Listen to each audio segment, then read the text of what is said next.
Okay, hi everyone. This is SmithyQ, SmithyQ.com, and I'm back with another video analysis.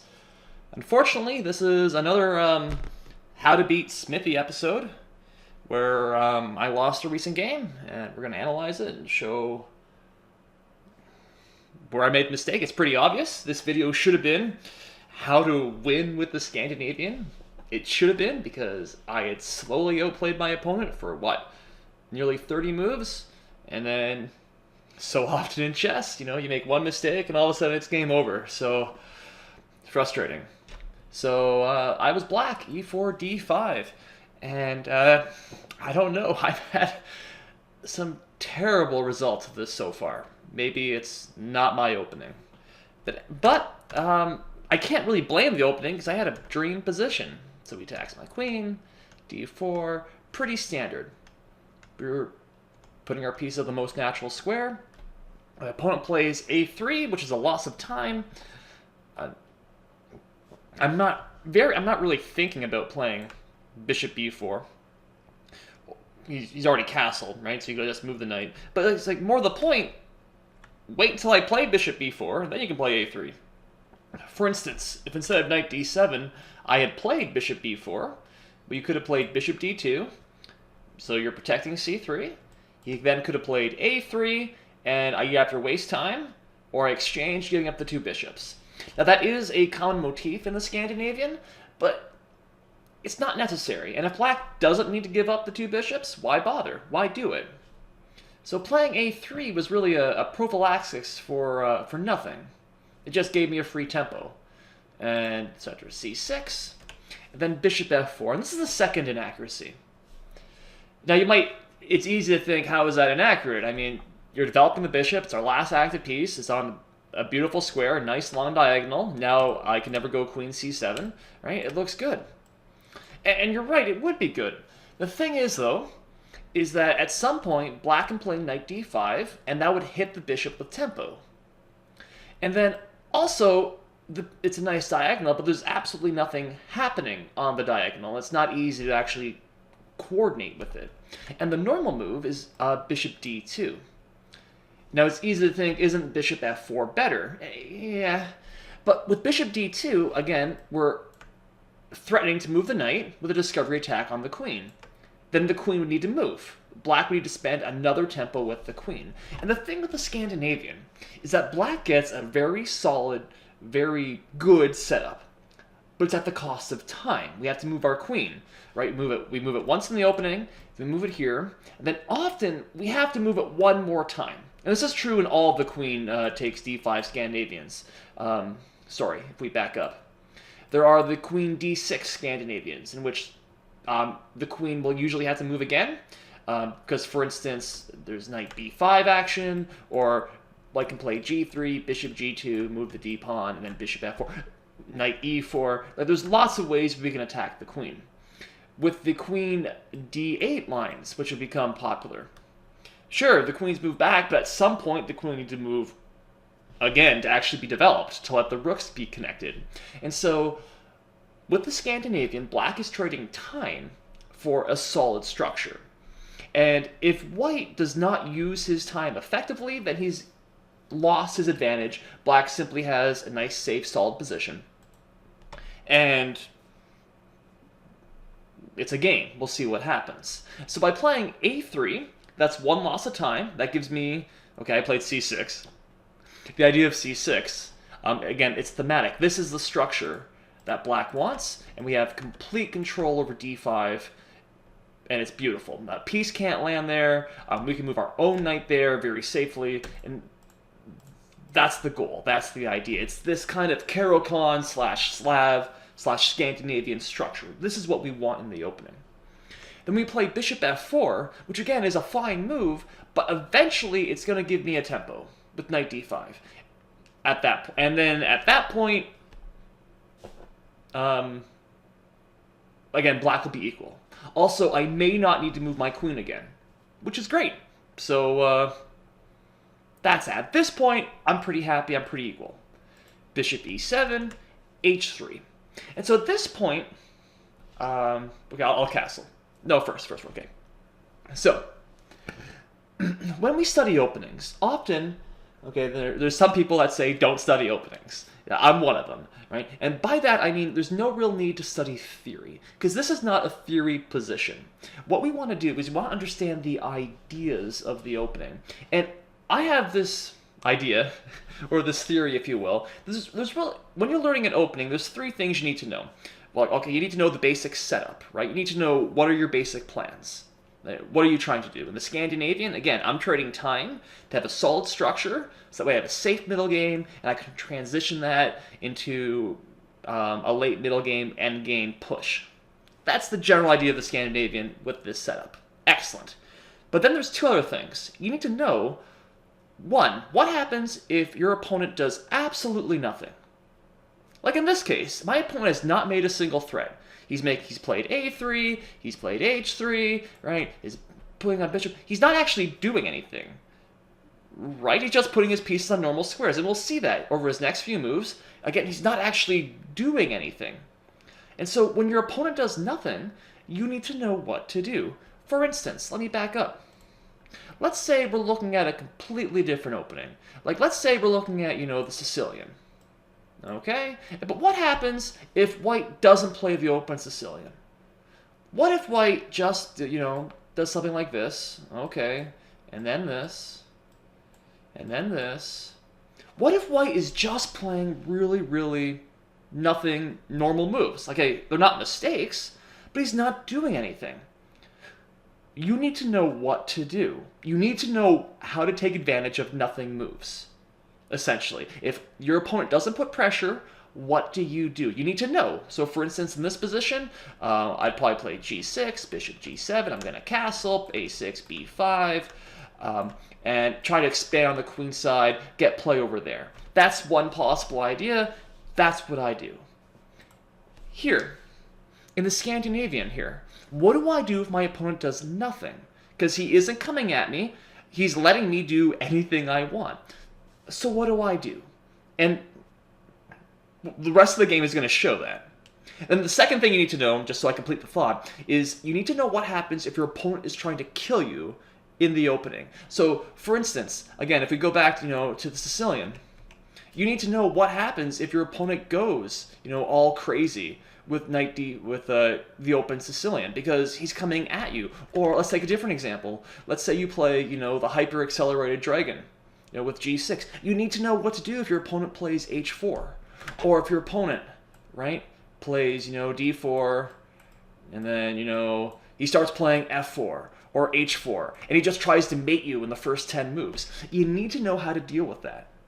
Because if you know how to deal with people who try to crush you, and you know how to deal with people that just kind of sit there and do nothing, at that point, you know how to play the opening. You know everything you need to do.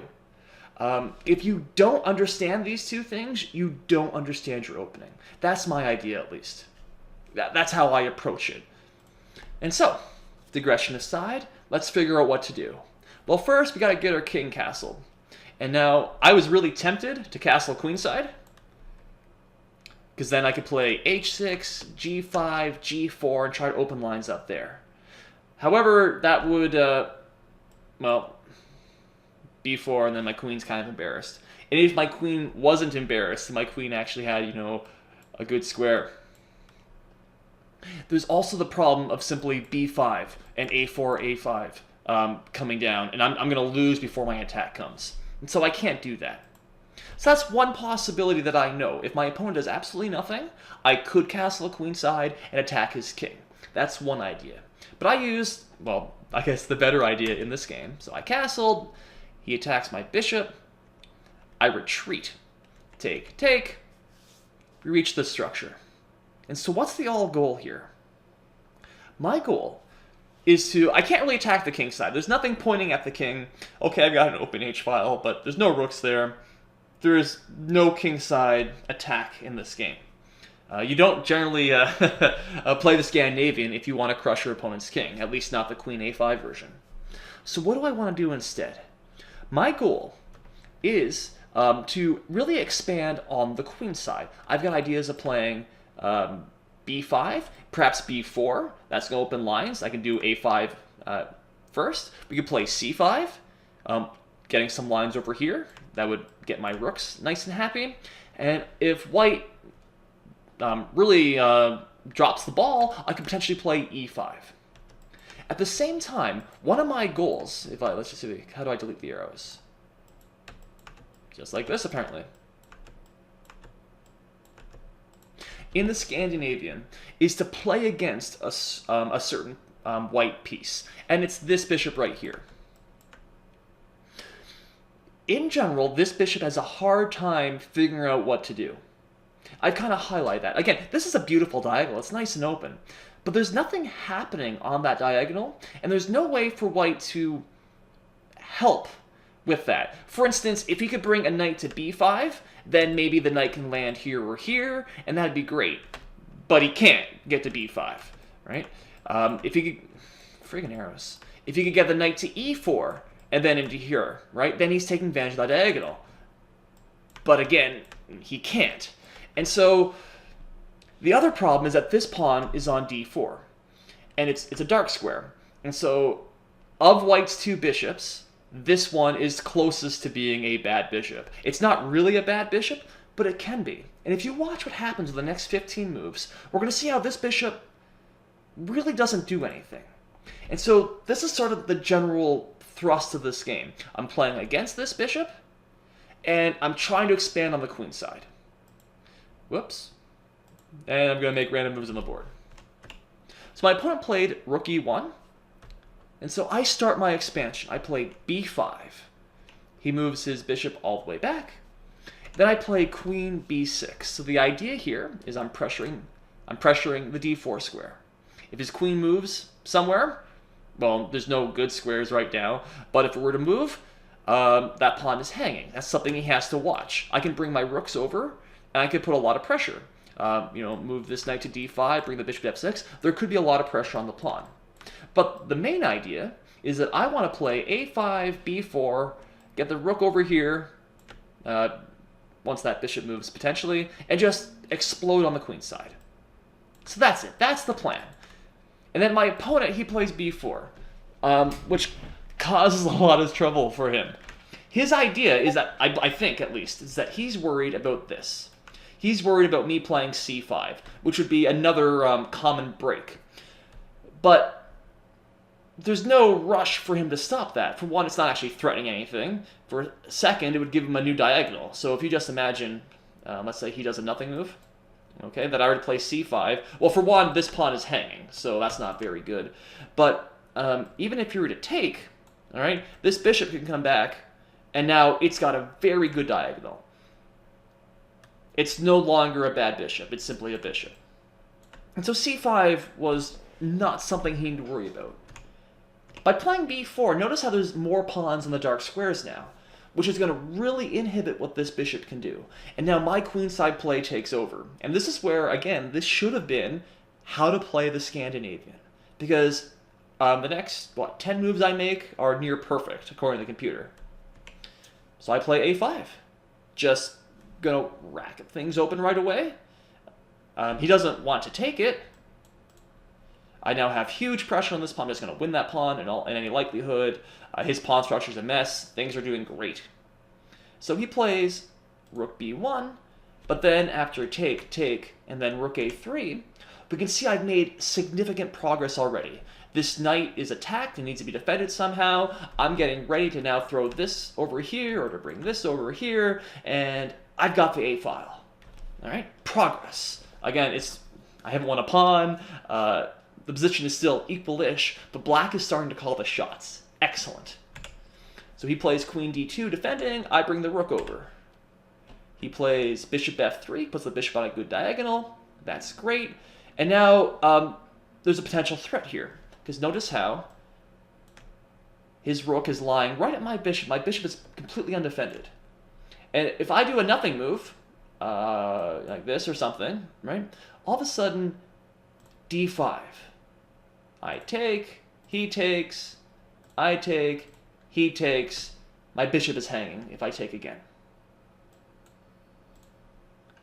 So that's not very good. So I set the threat. I play bishop f8. This keeps the bishop is still aiming at the square here. Maybe I can combine the rest of my pieces and attack this pawn, and it's okay. Things are okay. I've mentioned in previous videos that you don't want to retreat, and it's true, you never really want to make a retreating move. But this move is stopping him from playing d5 and opening the position up. I'm keeping it closed. Things are good. He plays bishop e3. Again, he wants to play d5, get the bishop active. So now I play knight d5 finally. Take, take. And we look at this position. And again, things just keep getting better for me. If we can see how this bishop, again, what I was talking about, how it's a bad bishop. Because here, it's not really doing anything that it wasn't doing over here. Or, in fact, there's almost no good spot you could actually put this bishop. I'm not even sure where you could. Maybe if you could magically put this bishop right here, that'd be great. But you can't. And it's really hard for him to do anything. Conversely, he now has this backwards c-pawn, which is on a light square. So this bishop can't defend it. And if he ever does put it on c3, okay, the bishop might be able to defend it. You know, if we put the bishop on d2. But it's just worse. It's more pawns on dark squares. And again, I can line things up. I can bring my rooks and my queen this way, or I can bring it this way. And this pawn is a major weakness. And this pawn is also a major weakness. And so again, I've got targets. I'm making progress. Black is better. Not significantly better, but better. And if I can outplay my opponent, I have for the first 20 moves here, if I can keep this up, this is how I win. And this is how I want to win. This is how I really enjoy chess. This gradual, slow build-up of a position. Which is why, in theory, I should really like the Scandinavian if I can keep getting positions like this. But let's see what happens. So he plays bishop e2. Why not? I play queen c6. He plays bishop d3. Sorry. So I'm not sure what white's doing. It's hard for him to find a move. He has no active plan. That's fine. Again, my goal is to focus on the queen side. So I play queen c6, which does two things. One, again, I'm on the open file, pressuring the pawn. And I'm also preparing my knight, my knight to jump from here, and then either there or there. Excellent squares. And notice how they're on light squares, which means this bishop can never touch it. In a perfect world, I would somehow have it so it'd be a good knight versus bad bishop, but there's no way I can trade this bishop for that bishop. And so I'll have to just make do. So he plays bishop d3. Perhaps he's thinking of playing queen e2 and pressuring the pawn. In fact, that's exactly what happens. So knight b6, queen e2, knight jumps in, take, and I take with the b pawn. The computer suggests that taking with the d pawn may have been slightly better. The reason is that the d5 square is free for a piece, which is great, and I can pressure the d pawn. I decided to take with the b pawn because it lets the b5 square free, and I can pressure the b pawn.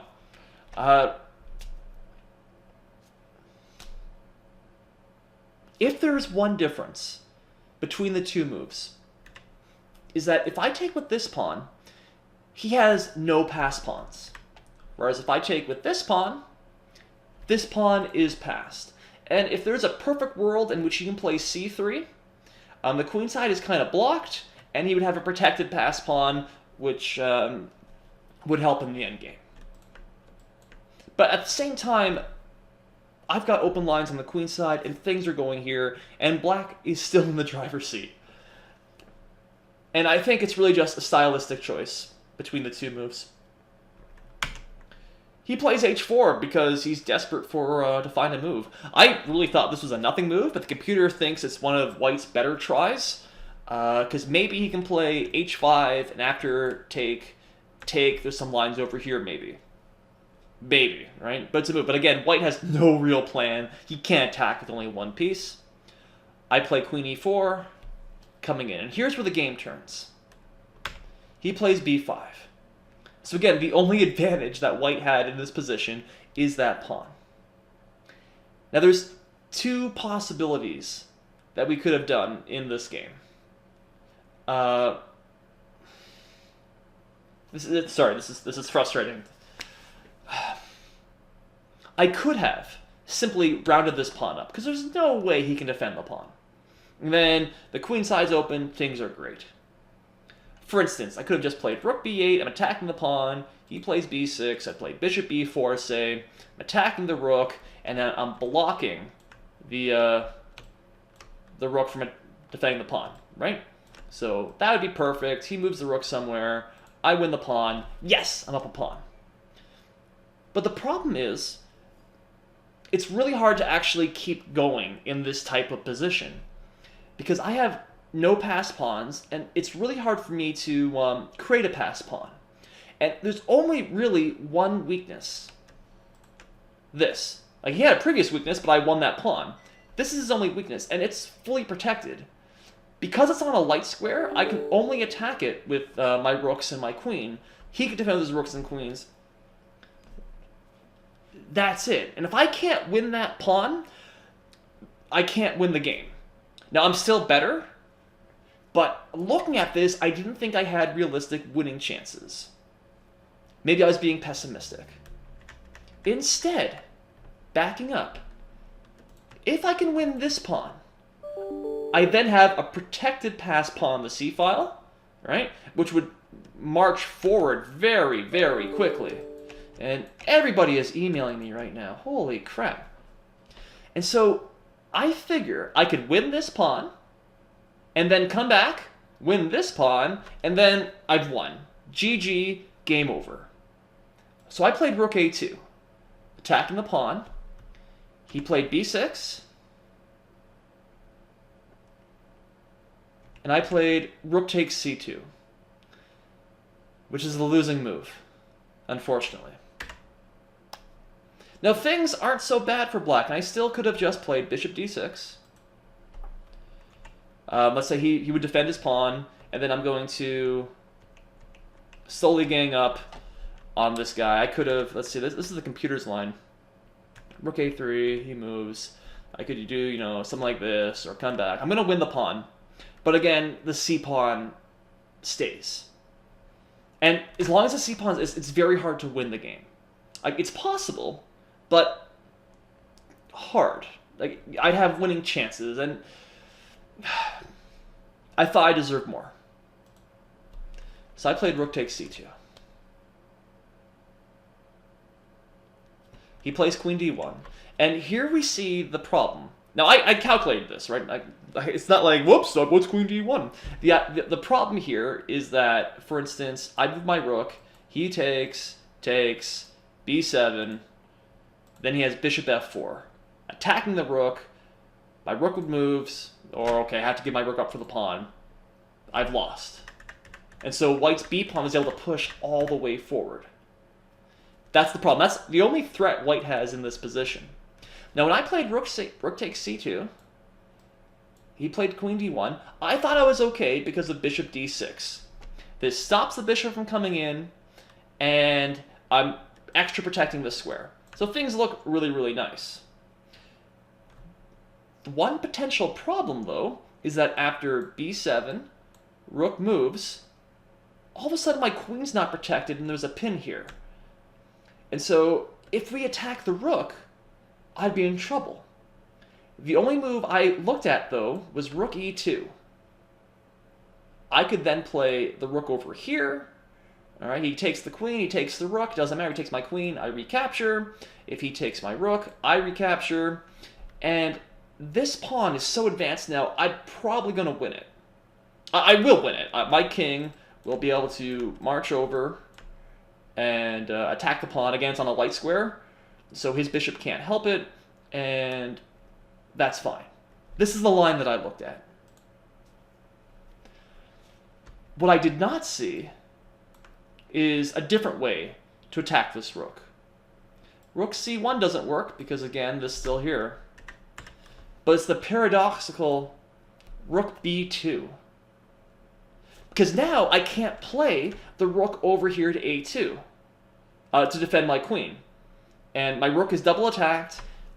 There's nothing I could do. I tried rook takes, queen takes, rook takes, because my position is still pretty solid. but I'm down a rook for a queen, right? And I lost the game. I mean, I'm dead lost anyway. I was just hoping I could give my opponent some problems, but yeah, it's not really worth looking at this point anymore. I don't really know why I played on. I should have just resigned. So what happened? What was my main mistake? Because again, right here, I'm doing so freaking well. All of my pieces are better than all of his pieces. I have all the chances. And what happened is that he played b5. And again, I can win this pawn effortlessly. In fact, I could probably just play bishop b1 right now. Blocking, maybe not right now because my queen gets in the pin. But you can see how far away this pawn is. I can win it. And then I have no risk at all. Which is usually the way I love playing, right? No risk. But I pushed for more. And that's the real mistake. This is similar to an earlier mistake I made, where I misevaluate the position. Here, it's similar, right? Is that I knew if I win this pawn, I can win the game. If I can win it safely. That was my focus. I was right, but I didn't calculate properly. And I missed, one certain move. And at the same time, there was no reason to do this when I could have just, played it safe. So, this is another... I'm getting frustrated, right? I haven't been playing the... Chess is inherently frustrating, right? You'll learn from your losses, and it sucks because, again, for almost 30 moves here, I play really, really well. And then it's this one moment where I misevaluate really the characteristic of the position, right? Well, okay, I evaluate it correctly. If I win the pawn, I win. But there's a better option. And you know what? Like, let's say I play the rook b8. Okay, and we reach this position. Yeah, this is really hard to win. But you know what? It's really hard to defend as well. It's not easy being white. It's much easier being black. And if I play another 20 moves, he just makes a couple more inaccuracies, suddenly I probably win, and then I'm really happy, and then I make a video where instead of being depressed, I'm like, oh, my voice is all down here. I'm all happy and excited because I won an awesome endgame. And I didn't do that, and that makes me sad. In chess terms, right? Silly, stupid mistakes. So, that's the game. And, I don't think there's anything else really to add to that. So, hope you found that interesting, hope that helpful. This might be the last Scandinavian I ever play. Who knows? That's that. Questions, comments? Put them down below. That's great. I'll have another videos coming up soon, actually. But that's that for now. So thanks for watching. Thanks for listening. Bye for now.